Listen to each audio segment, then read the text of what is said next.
civil rights. We're all about getting the government out of our business. We don't care if you're gay. We don't care what you do in your bedroom.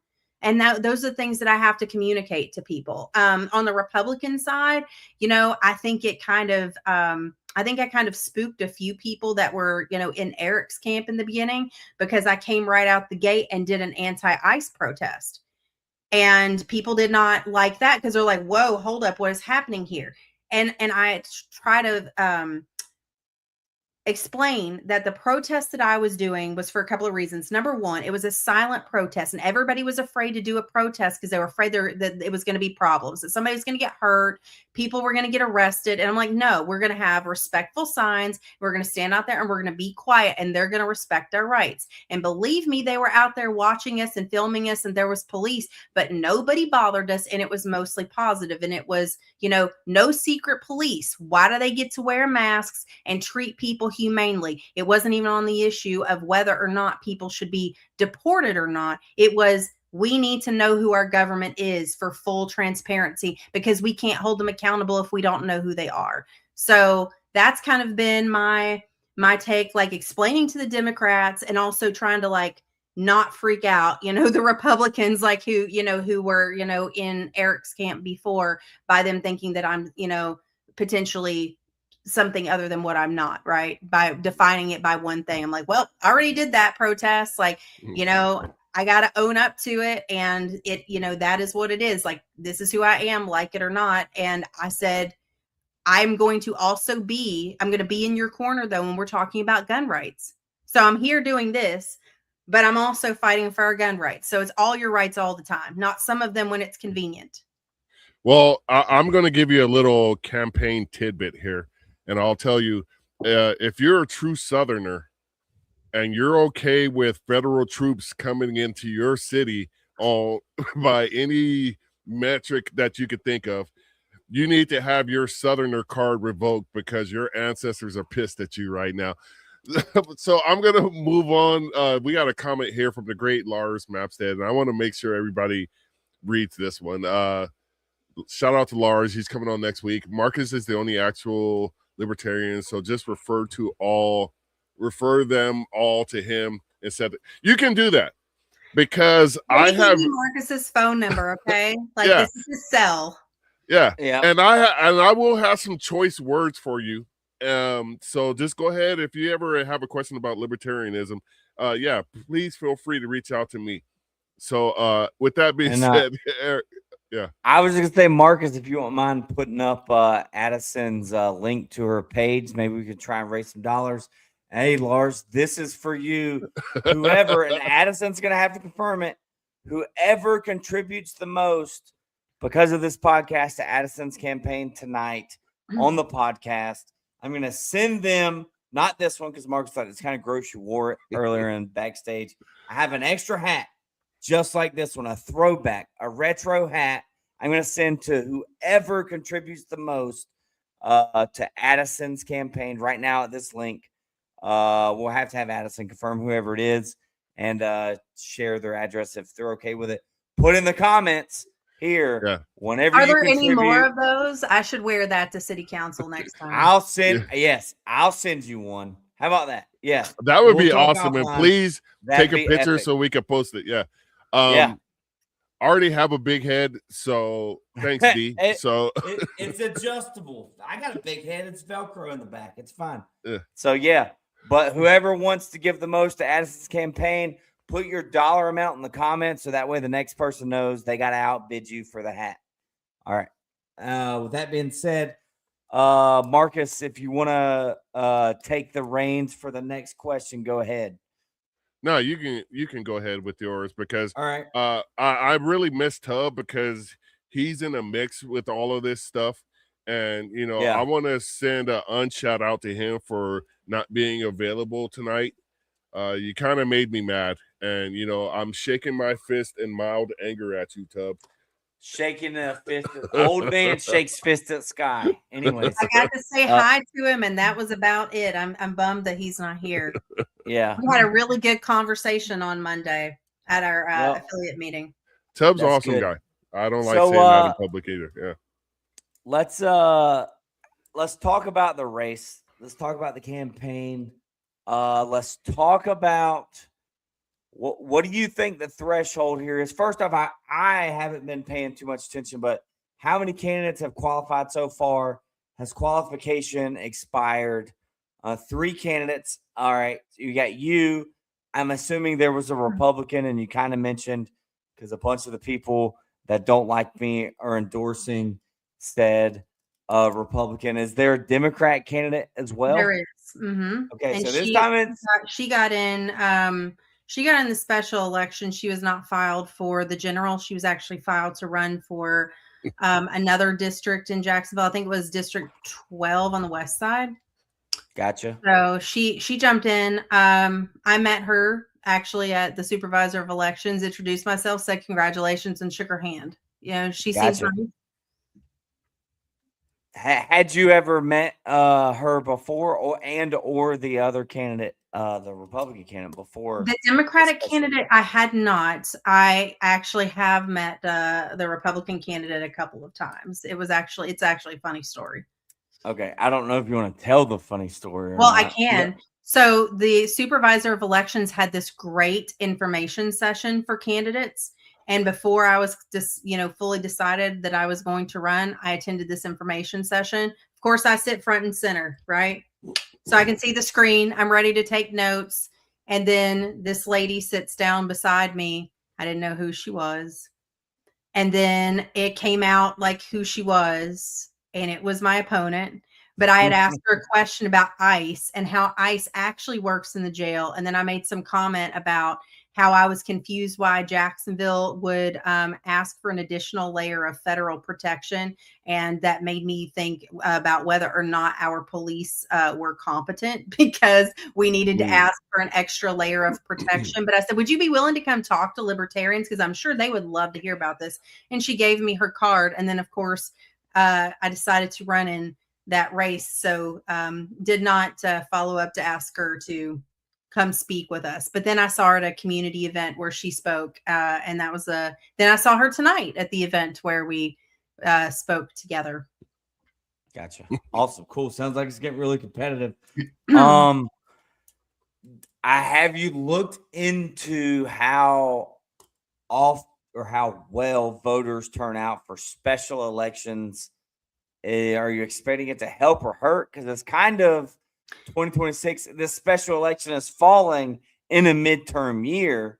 So there might be more voters this year. I think there's going to be more. The progressives are out door knocking to get people registered to vote. Like, they're out canvassing just to get people registered to vote, period. We're still about even. We've got about 5,000 more Democrats or so registered than Republicans. But of course, it's a very Republican dominated city council, 14-9. I expect, because of this race and everything else, like the controversy, everything is so partisan right now. I expect that there would be more people than usual turning out. People are turning out to these town hall events where, city hall, city council is getting more busier, more packed as the weeks go on. So people are starting to tune in. So yeah, I do expect there to be more of a turnout. And just for my curiosity, are you still showing up to city council meetings on a regular basis? And when you do, are you just there to listen?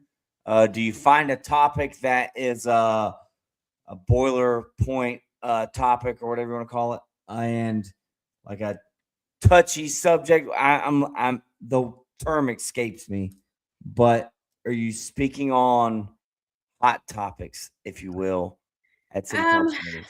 So yes, I'm going to city council. I think since I decided to run, I said I was going to go to every city council meeting, right? Unless there was an emergency.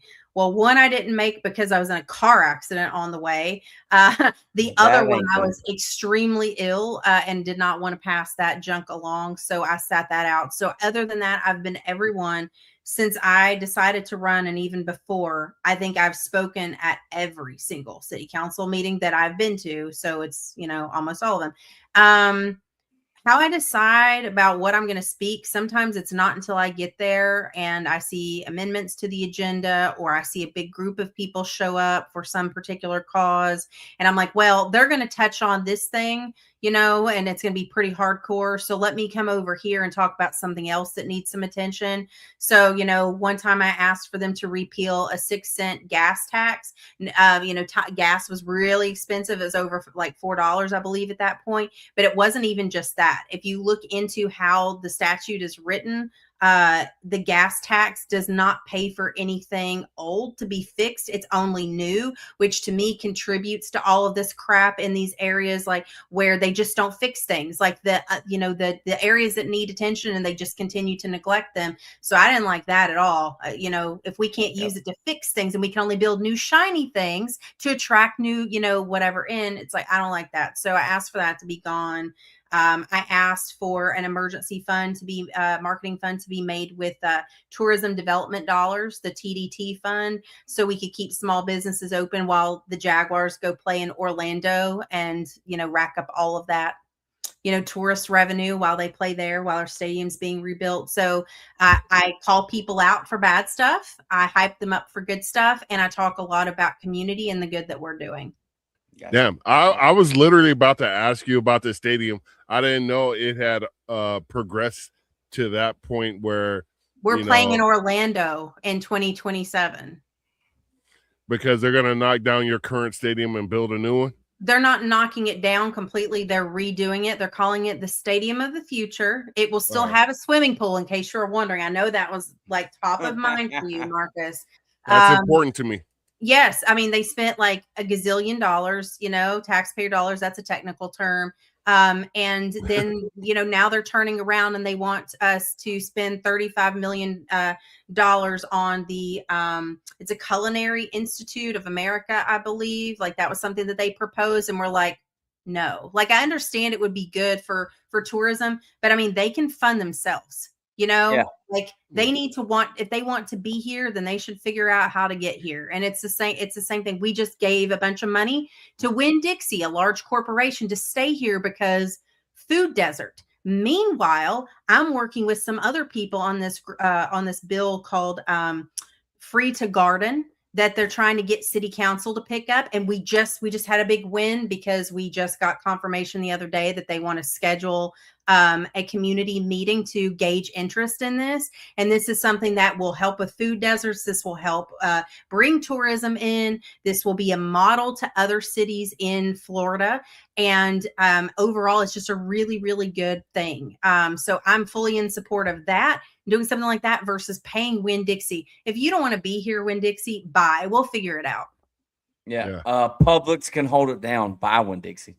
Yeah. They're building another Publix. Yeah.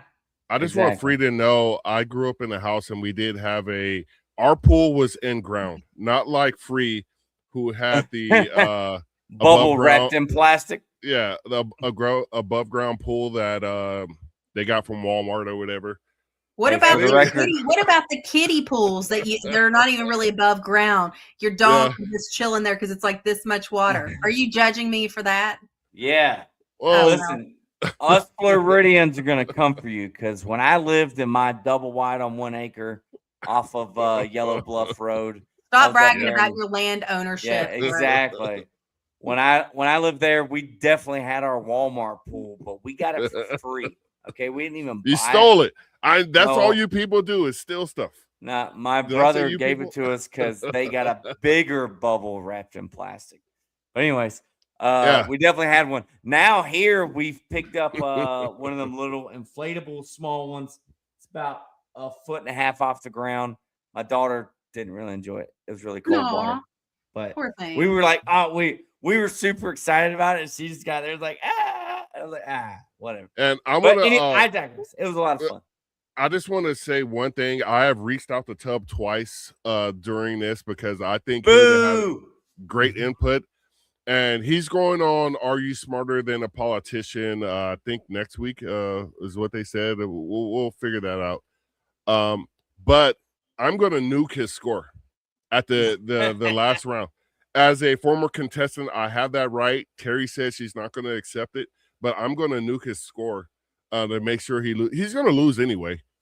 But might need to rally some yeah. troops. So Marcus, are you saying that actions have consequences? Absolutely. Okay. I wish government understood that a little bit better.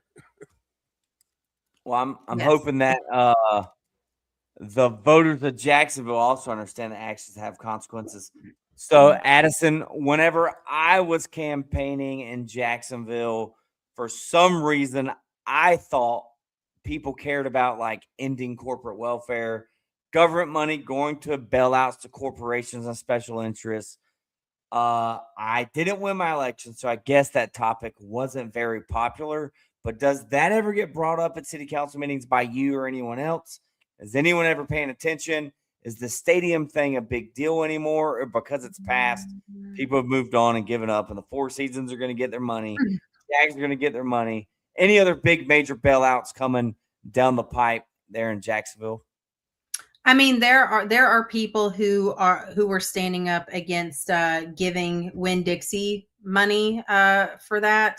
But that was pretty isolated. I haven't heard any, in corporate welfare statements too much. And the stadium, it's kind of like in the past for them.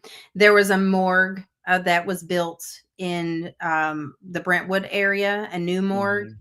And that's been a really big thing. And people are still mad about that. They are not going to forget that. And I'm also, angry along with them on that and the way that was done. And what makes me the maddest, though, is they did that. And there's a 27,000 square foot, the old morgue, sitting there empty, that we're paying carrying costs for when we need more beds for the homeless and all these other things. And it's like, I said this at city council. I said, can we please sell this to either UNF because it's, UF Health, because it's right there on its medical campus. They can do whatever they want with it. Sell it to a nonprofit, lease part of it to a nonprofit. It could be used as a staging area for emergency preparedness when we have hurricane, whatever. Oh, shelter overflow. I don't know. It's got water in there, so people could take showers. They could rig it up. So it just seems to me like a huge waste. And Jacksonville should not be in the business of owning real estate like that. There's so many things that they own that we need to get off the books. And I keep bringing all of that up too, because again, affordable housing. We could sell those things. And then guess what? We're not collecting any property tax at all on houses that Jacksonville owns because they were foreclosed on or what have you. So we need to get those out and get them being useful for something instead of just becoming dilapidated and blight. I love, the deep dives that you do, Addison. You know what I mean? Is that sarcasm? Because I can get verbose when I'm excited. No. Like what? No. I literally mean like the fact that you have a list of and I'm assuming you got a list of city-owned properties that we're just paying taxpayers. I've been looking into that. That is how we combat if this property. This is how I've been explaining to progressives how we combat if this property tax bill gets voted in. I said, please don't freak out. I said, I know one of the Republicans said the first thing that we're going to do is cut all the arts. I don't think that we're going to have to do that. I said, we've got all these other things on the books that we need to start getting rid of, but they just leached on to a couple of words that I said. And then I could just tell that they weren't really listening. It's like, I didn't even say whether or not I supported the property tax increase. And I said, people have to vote for it first. Right. But we need to be prepared. We need to plan for these things. Right. And so that's what my, solution is that we got to get all these things off the books in year one. And then we have more time to figure out what we're going to do in year two as more property tax revenue is taken away from our budget. And, my first thing is I feel like the police are just not that effective. So, maybe we should just, go there and, find some positions that could be done contract wise that are not affiliated with the pension plan, because that is so much. And that will be, in the future when they start dipping into that, that's like the biggest line item on our budget is public safety and those pension plans. So you can do those a different way. Now, let me ask you, when you get elected, what are your top 3 things on your legislative agenda? That's a good question, because I feel like I've just been focusing so much on, the housing, the development, and the public safety, and trying to get public records requests and look through data, that I think I will know when I get a little bit closer to that, because I want to have like a structured plan on these are that's the properties, right? That's one thing that's really big on me, is to get rid of these properties. Well, I guess I lied, right? Because I guess I do have a plan. The homelessness piece of it, like, I have a plan for that. And to me, that is a private charity thing. And I was talking to some people who have done some work with the homeless, and we just need somebody to buy a structure or rent a structure. And we have a whole thing planned. They can check messages there. They can do a load of laundry there. They make appointments to do that. They can get some clothes. They can check their snail mail if they need to, because, everybody needs a physical address. And when you're homeless, that's a huge barrier. They can meet with representatives of certain services or whatever there. So I would love to have a brick and mortar, just like this example that I saw in Washington, D.C. that they do. And they actually do that for like the sex worker and like addict community, as like a harm reduction mechanism. They provide like fentanyl testing strips and clean needles, ways to dispose of sharps, things like that. And I'm not suggesting that we take it that far initially. I'm just saying, like, this is a way to get people some basics and give them some dignity back, like while they're hopefully like getting their life together and can go search for work, just to make it a little bit easier for them, funded by private dollars. It can be done. Yep. There's enough churches, nonprofits in the community that they could all get involved, do a way better job than the Claire White Mission does, but they do a important role there. But I'd like to see it decentralized, and I'd also like to see taxpayer funding quick going to nonprofits that city council members are associated with. So whenever I was running, there were like 14 of the how many ever people at the time were in office were on the boards of nonprofits receiving taxpayer money. And all they would do is they would recuse themselves from the vote.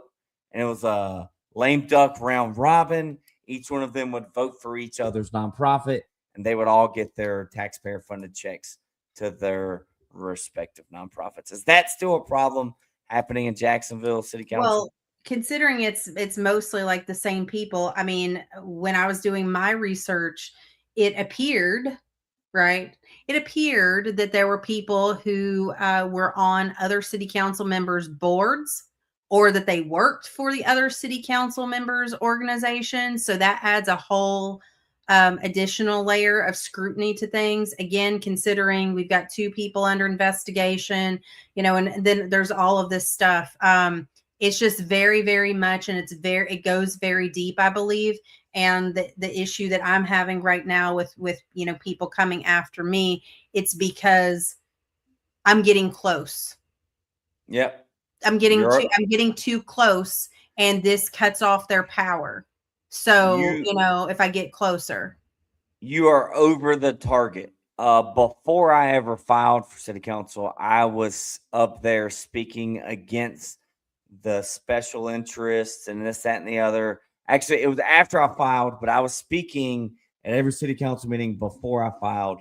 Mm-hmm. And my sitting city councilman at the time, Alfredo, he reached out to me, and he actually was like, called me when I filed. He was like, just so you know, a lot of people there, not me, but a lot of people feel like you're stepping on their toes. You're raising awareness, and you're shining a light on problems that they don't want to be seen. And he wasn't trying to intimidate me and tell me I shouldn't run. He was, I believe, seriously trying to warn me about like what could happen, all the negative attacks, potential lawsuits, the fines that I eventually did get for signage and this, that, and the other. Yeah. You know what I mean? So be prepared. Raise as much money as you can. Marcus, put the link up there, because I guarantee you They're gonna keep coming for you. I don't know how much of that you want to get into, but I Marcus, would love put the to. I link would up love to there. get into that. Actually, I would love to get into that. I wanted to say first, though, regarding the District 2 council member who, his name is Mike Yep. Gay. People ask me, Addison, why would you run? You've never run for office before. Why would you run for an at-large seat and not for a district seat? And my answer was, I'm not going to challenge anyone who I actually think is doing the job they're supposed to be doing. I'm not a Republican. Mike Gay, I don't agree with like every single vote of his, but I believe that he carefully thinks things through. He holds town halls. He's a man of few words, right? But of impact. And I don't even think that he particularly cares for me too much, probably, but I have a lot of respect for him. And I would never run against somebody that I felt could do a better job than me. So that's why I'm running in the seat that I'm running for against the opponent that I'm running against, because it's just really that important. Well, Eric, we've had Mike Gay on this show, Marcus. I don't even remember. He was the redneck city councilman from Jacksonville. You know what I mean? That's really Mike Gay. He's a conservative Republican. There's no beating around it. There were things we disagreed on. But there were a lot that we agreed on. I don't agree with all of his votes since he's been in office, but of everyone on that city council, what is it? How many people? 17, 19, 19 seats? 19 seats. He's the only one that I think isn't establishment for now. We got a chance to change that. I don't know. You got anyone else? That's okay? Maybe disagree with politically, but you don't think they're establishment? I do believe that there's more than just Mike, and I also know that there are people who are well funded per se, but are not necessarily falling in line with like typical establishment practices. And I don't want to lump people in and give them like a bad rap. Like they can't help it if they're popular and people are donating money. Like I don't think that I don't perceive them as doing anything nefarious or anything. I have experienced people helping me out. Like I've called people out on their stuff and they've still helped me out and been nice. Like I called them out. I was live tweeting essentially from a city council meeting and they turned the microphone off on somebody. And I was like, oh, hell no. They just turned the microphone off. They're squashing free speech. And then the next day that city council member was on the news like, sorry, like because he knew he messed up. I think immediately after that, it's like, you can't do that. And we already had an issue with people being arrested and charged with felonies from last year for speaking up in city council. They told him, be quiet. This guy got flipped over a row of seats. It was this whole dramatic thing that I wasn't there for, and I have not seen the full video.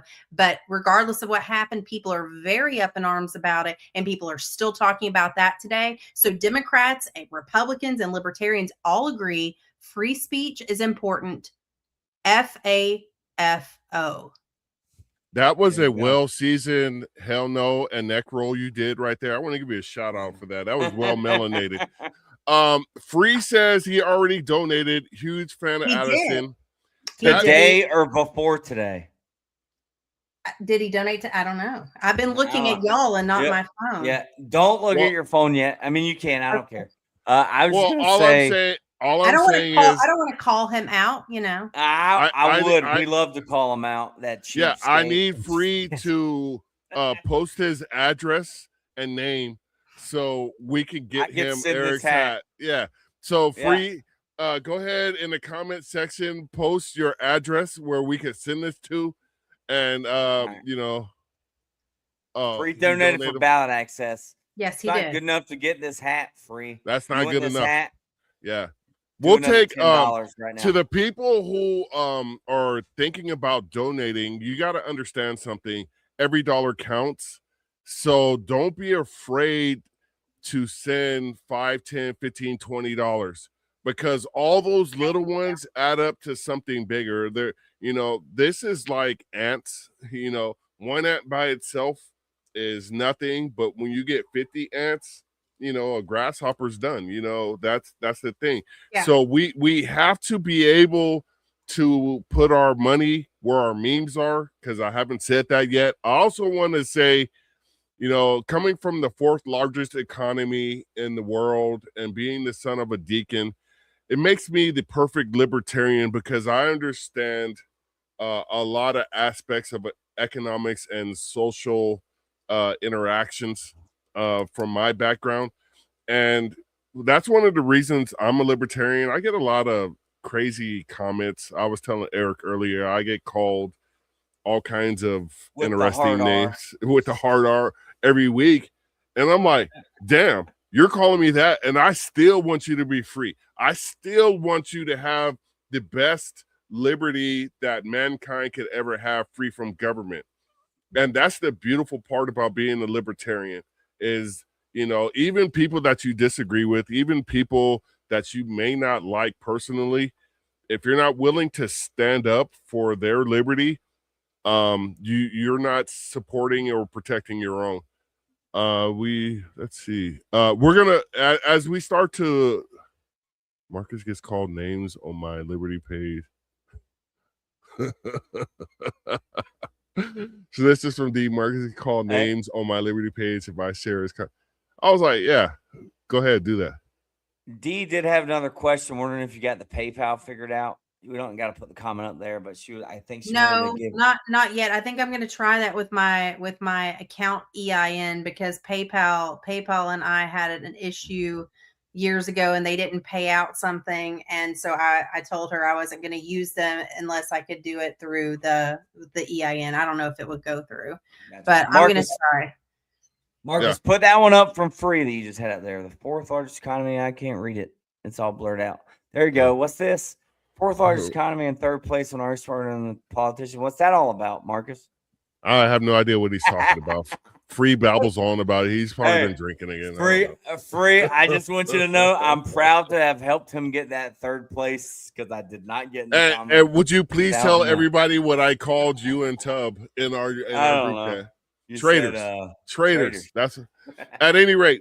So Addison, as we start to wrap this up, I'm gonna let Eric do his closing question / comment thing, and then I'll do mine, and then we're gonna ask you where the people can reach out to you, help you, social medias, and all that good stuff. So Eric, go ahead. Well, Addison, I just wanted to give you, is there any topic that we should have asked you about that we didn't? That's a great question, Eric. I'm glad you asked that. So, for everybody who's listening and watching, listening after the fact, the Republican Executive Committee of Duval County has filed a lawsuit against me. They are suing me to get me off the ballot. Now, while I can't go into everything just yet because of ongoing litigation, I will say that we do anticipate that we will emerge victorious on this. And additionally, there will be a countersuit. I can't go into that right now either, but there will be legal fees. I was talking to my attorney today. So please donate to help me cover some of those legal fees so we can fight this. I'll also say, like, we do believe that there is a constitutionality thing to question here, and I'm not backing down on that. You know, it's too hard for third parties to come to play, you know, in all of these politics. And, you know, if there's an opportunity, if it seems like it's falling on my shoulders here to handle this, and I'm going to handle it I'm going to take it as far as I can take it financially, you know, et cetera, et cetera. So I'm really excited, nervous, all of these things to move forward with this, but it is necessary. I had a feeling that something like this was going to happen because I was warned. You know, there's so many key players here. I just want to say too, I'm not mad at all Republicans. I have Republicans who are helping me. This is not about Republicans. This is about the establishment here in this case. And this is about people who are really just trying to hold on to like grab all the power that they possibly can. For reference, my opponent has raised over $80,000 and has 10 city council endorsements and endorsement from the sheriff. She's 35 years retired from law enforcement, which some people say if you've been in the government that long, you have no business being a public servant. Some people say that. And, I have been out here, I've raised about $3,000 ish or what have you. I was able to get qualified for the ballot, and I'm out here doing a lot of these things independently. I'm my own campaign treasurer. I'm boots on the ground. Eric knows, you're essentially running your own operation for the most part, and it's a lot of hard work. And nobody said that it would be easy. And I know that, and I'm taking it on, but I'm just saying, like Marcus said, $5, $10, all those things, do help and are much appreciated. So if you can donate, share these things. I'll be making more official announcements in the coming days as well. But because as of, before my meeting earlier, the fact that the GOP did not mention this lawsuit, that they don't want me to be part of the conversation. So we need to make sure that I'm continuing to be part of the conversation. I intend to stay on this ballot, and we're going to take it as far as we can go, and we'll be back again, baby, in 2027. I'm not going anywhere. Damn. Yeah. Hold on 1 second. And I was going to say, hell yeah.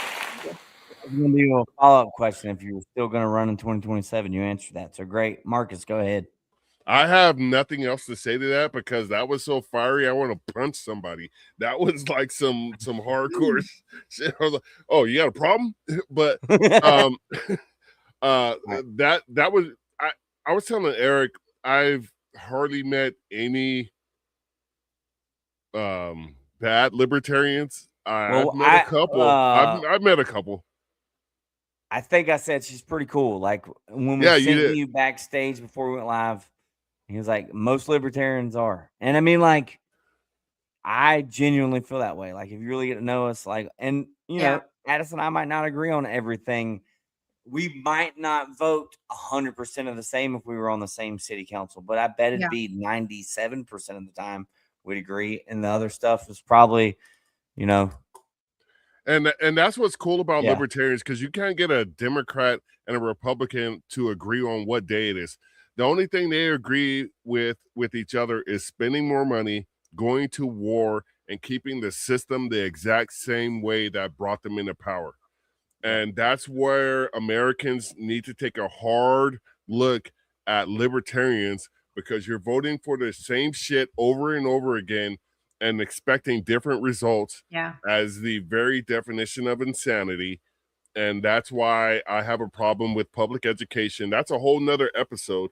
But can you tell the people where they can find you and get to know you better via your social medias?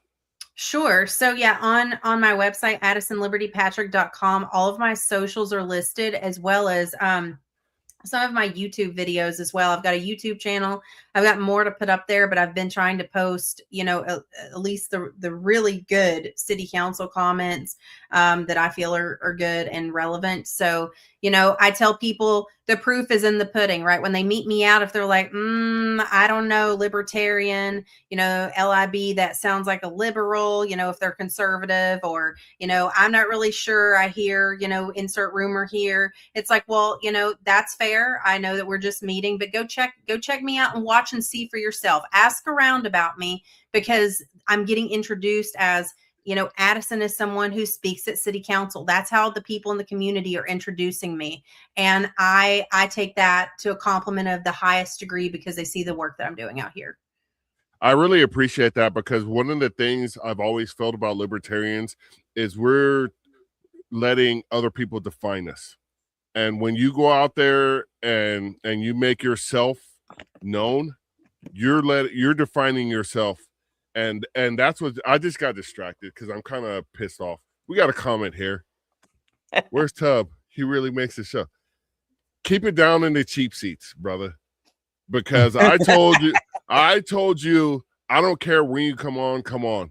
And you have time to post here, but no, he don't. We're not gonna let him come on. You just sit there and you watch and you wish you were here. Then we have another comment by one of the best people I've talked to this week. Yeah, really abandoned me.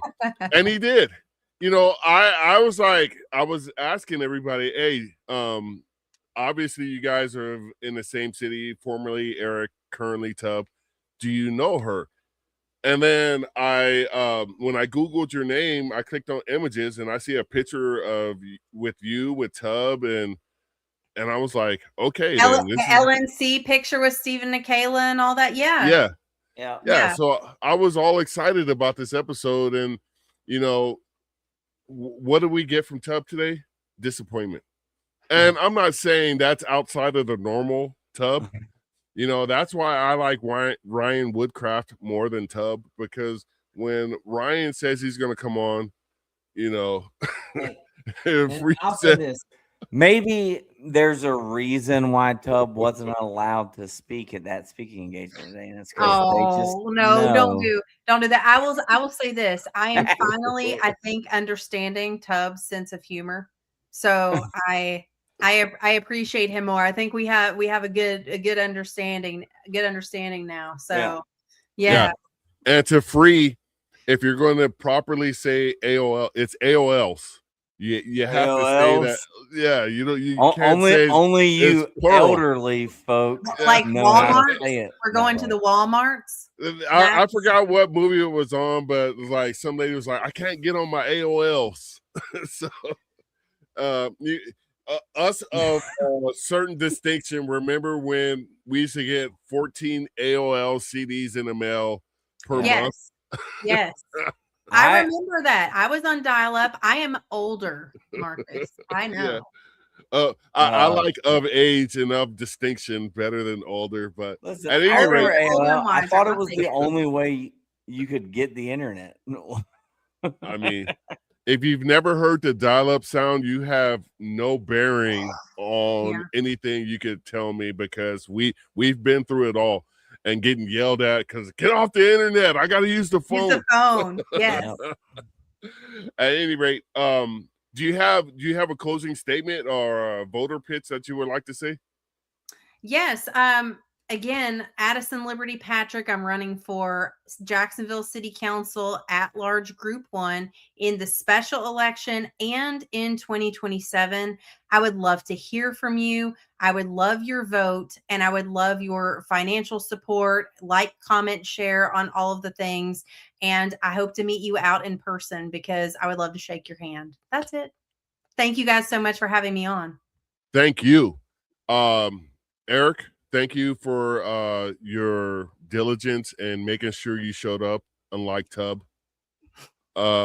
Addison, it has been an absolute pleasure to have you on our podcast. Thank you for the honor of bringing your message of liberty to the people of Jacksonville. I hope Jacksonville realizes that you have their best intentions in mind, and your best intentions is less government, because government, this is not Addison's words, these are mine, but government isn't necessarily your friend. And we need to keep that in mind when we're voting for people that are going to put flock cameras and all kinds of other stuff to track your movements. So thank you very much. We're going to close out with this comment because this is a great comment. Addison is so great. Good luck at it. Thank you very much to everybody who watched, listened, and participated. You are the real ones. Big shout out to you all. Thanks, big dogs. This has been the Black Powder Podcast. I'm Marcus Matthews, the only real libertarian. My guy, Eric Parker, Bold Liberty. Please go to Addison's website. One last time, I'm going to post that. And, oh man, having some technical difficulties. Please go to AddisonLibertyPatrick.com. There's a prominent donate button. Click it and give what you can, because every little donation counts. With that being said, this has been a Black Powder Podcast. Addison, do you know our going away slogan by any chance? No. With that being said, as we always end this podcast, live free or die.